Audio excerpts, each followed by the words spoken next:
The Goods and Service Tax Council announced key decisions taken during its 50th meeting this evening. 28% GST will be levied on all forms of online gaming, while MUVs and SUVs are set to become more expensive with an additional 22% cess. Certain cancer-related drugs have been given exemption from 12% IGST, while there is relief in other segments also. How will these changes affect the concerned industries, those businesses, and of course consumers? Before delving into all of that, let's listen into the key highlights of what the Finance Minister Nirmala Sitharaman said this evening while making those announcements. There will be some amendment to the GST law to include online gaming also in it. Online gaming, horse racing and casinos will be taxed. They will be taxed at 28%, each one, and they will be taxed on full face value. मन में गर्व महसूस कर रही हूँ कि council में आज बहुत ही इमोशनल तरीके से इसको कितनी दूर तक हम लेके जाना और कितनी दूर तक हम इसको समझना, इसके ऊपर हर स्टेट का भागीदारी रही और जो 2-3 साल से पेंडिंग है निर्णय, आज वो निर्णय हम ले पाए, इसीलिए कि हर स्टेट उसके ऊपर उनके अपने भागीदारी स्पष्ट रखे. The GST Council meeting has been concluded and some important decision has been taken by the Council, and the first one is with regard to GST rates on online gaming, casino and horse racing. Council has decided to levy 28% uniform GST on online gaming, casino and horse racing, and that will be charged on face value, and there will be no differentiation between a game of chance and game of skill. There will be uniform GST irrespective of its category, and that will be 28%.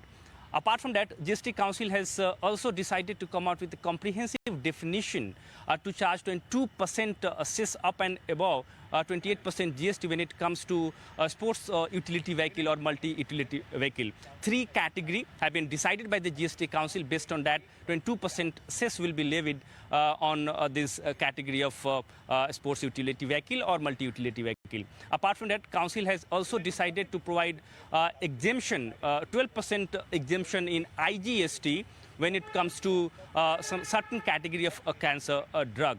Apart from that, the Council has also decided to come with a clarification when it comes to GST rates on food and beverages being sold in cinema halls. Council has decided to charge only 5% GST on food and beverages that is being sold in cinema halls rather than 18%.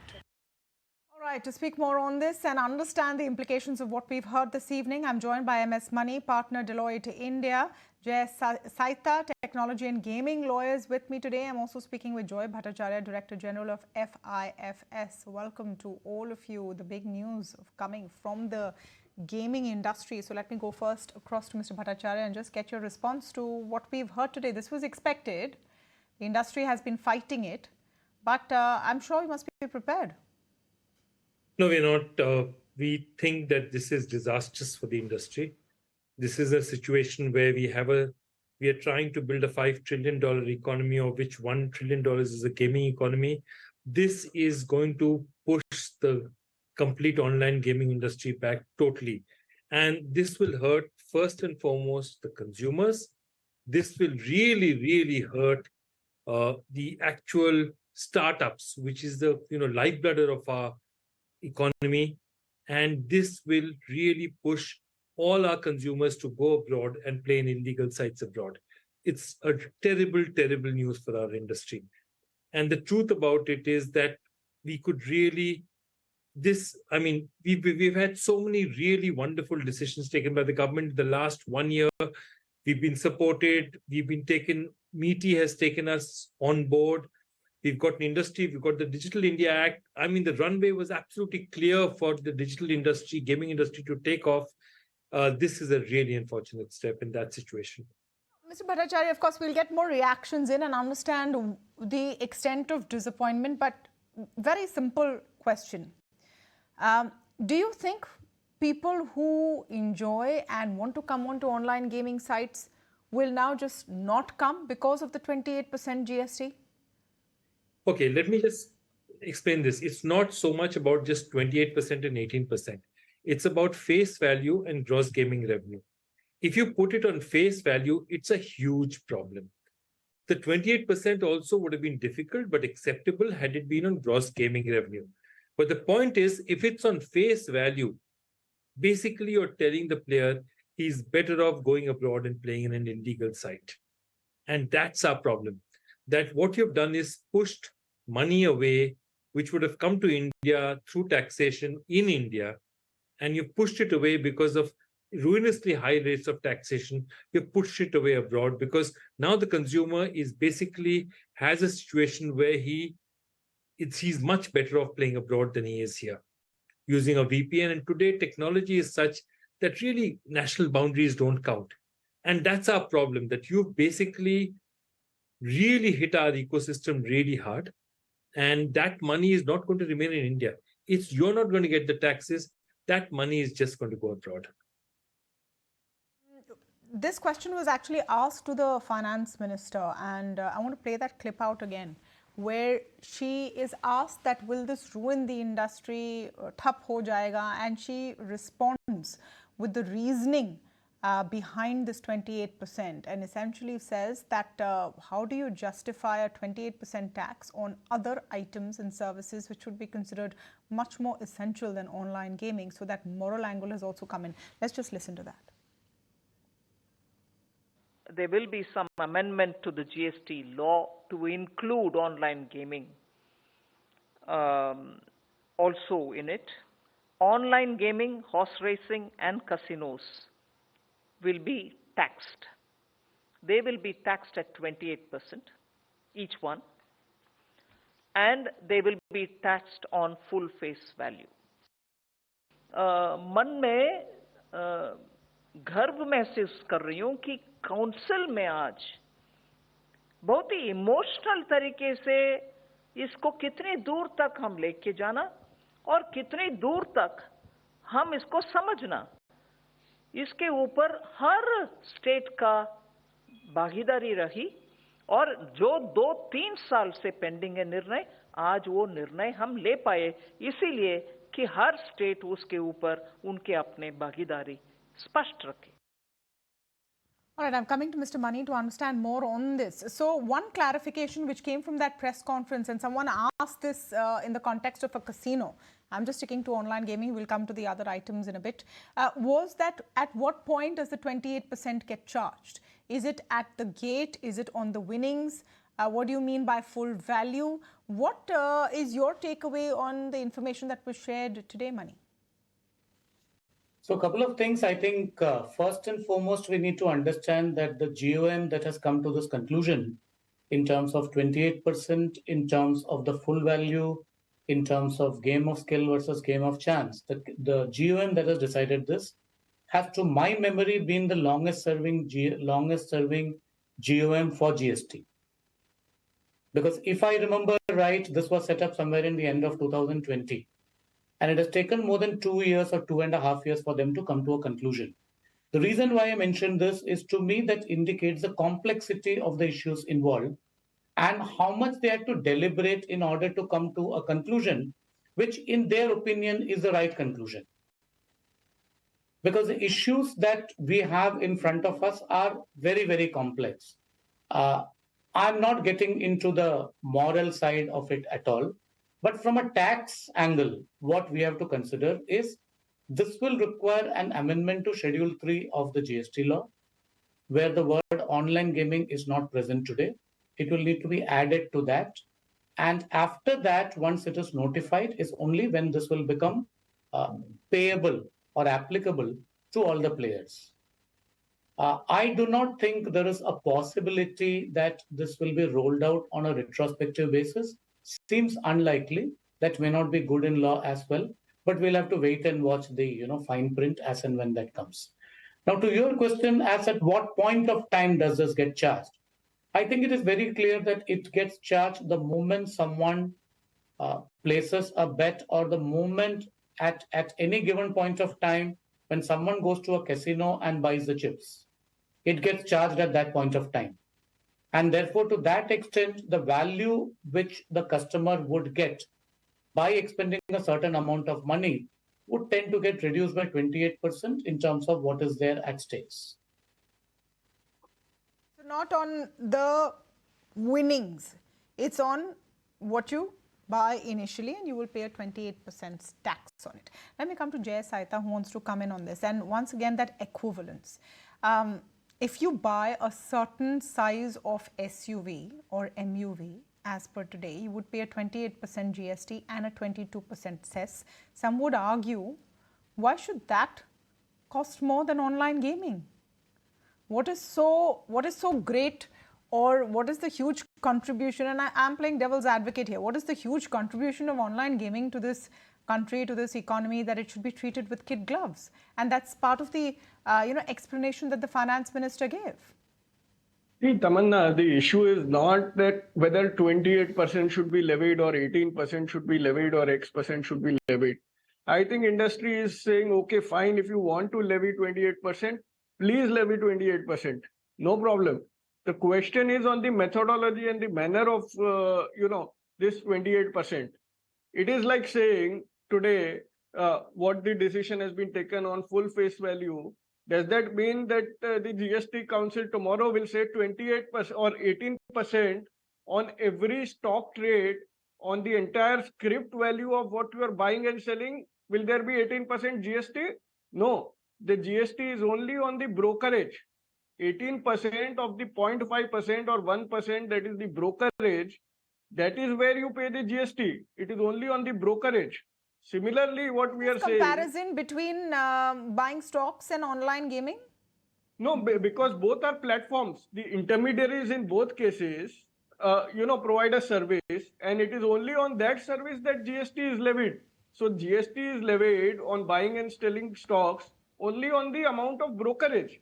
Similarly, we are saying on the commission or platform fee that the online gaming platforms are charging, please charge 28%. No problem.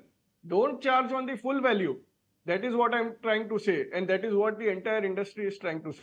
That's true, but this has now been negated. The group of ministers, Sayta, the group of ministers, as Mr. Mani mentions, the group of ministers has deliberated on this for ages, and on specifically these portions and these parts. Is there really an equivalence between investments and trading in the stock market and online gaming, as you're trying to make? And once this decision has been made, what next is the question? Yeah, Jay, the question's for you. Yeah. So I lost you in the middle, but I was trying to complete. So what I'm saying is, like Maniji also mentioned, now it will require amendment to CGST law. So that will take some time. Then it will correspondingly require all 28 states to amend their state GST laws also to reflect this change. So I don't anticipate this to come into force from tomorrow or to come into force immediately. No, it will take few months for this change in the methodology and the rate to come into force, number one. And number two, the industry is sure to go to the court also to challenge this as being unconstitutional, unfair and arbitrary, as and when this comes into force, which I don't expect will come into force at least for a few months from now. It will take a few months for this to come into force. No, that's fine. That's fine. It might take a few months to come into force. I don't know if that gives you any relief, or what's the relevance of that to this conversation, but coming it is, because after a lot of back and forth, I'm sure lobbying, a high court decision, a case pending, this is where we are. Najib Shah is joining us on the show. Mr. Shah, thank you for speaking with us today as we're breaking down what the outcome has been of this GST Council meet. What, as per you, were the big highlights? Of course, online gaming is the buzz that everyone's talking about. And we have industry representatives on the panel who say this is going to be disastrous for the industry. I don't know. I don't really know, because in any which case, all taxes are passed on to the consumer. I think the fears are exaggerated as of now. As pointed out by the other speaker, the whole process will take some time. I think the industry will not lose an opportunity of again trying to on the purchase value of the chips. But as you have been pointing out, this has been a matter which has been discussed from 2020 when the GOM was constituted. And consistently, the GOM has been recommending a higher rate. And while the debate was on value for some time, consistently thereafter, the GOMs have been suggesting the applicability of 28% on the purchase value itself. And again, this has been a matter where the industry has closely confabulated with the government at all levels. And after much deliberation and discussion, this has been a decision taken today by the council. I think this will be a decision which will be difficult for the council to retract from. I guess the industry may move the course. I really do not know what they will do. But I think their fears are exaggerated that the industry will come to a halt, will shut down. I think that may not really happen. But yes, there are concerns. These are their concerns. Bhattacharjya, just your response to that. Are those fears exaggerated if paying an excessive tax just shuts down the entire business? Then there are some concerns there itself, isn't it? We have a large part of our industry startups. 85 to 90% of the members who are a part of the Federation of Indian Fantasy Sports are startups. The kind of taxation that you're proposing is ruinous.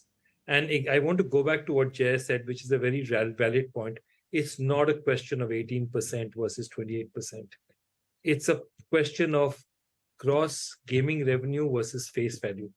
At the very start, if you're cutting 28%, you are giving that person no incentive to play this game in India.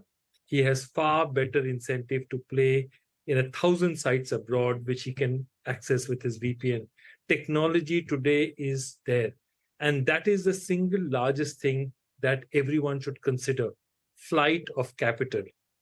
Every company out here who's sitting out here who's going to be taxed 28% is paying money to the government of India. Yes, you made that point, sir. Every site that is abroad is not paying a rupee here. Yeah, I'm sure this must have been considered. Them is it's far easier to play abroad with a VPN than to pay money in India. No, you made that point, and sir. Therefore, we're talking about, and I'm telling you, there's $4 billion worth of investment which is waiting as of now.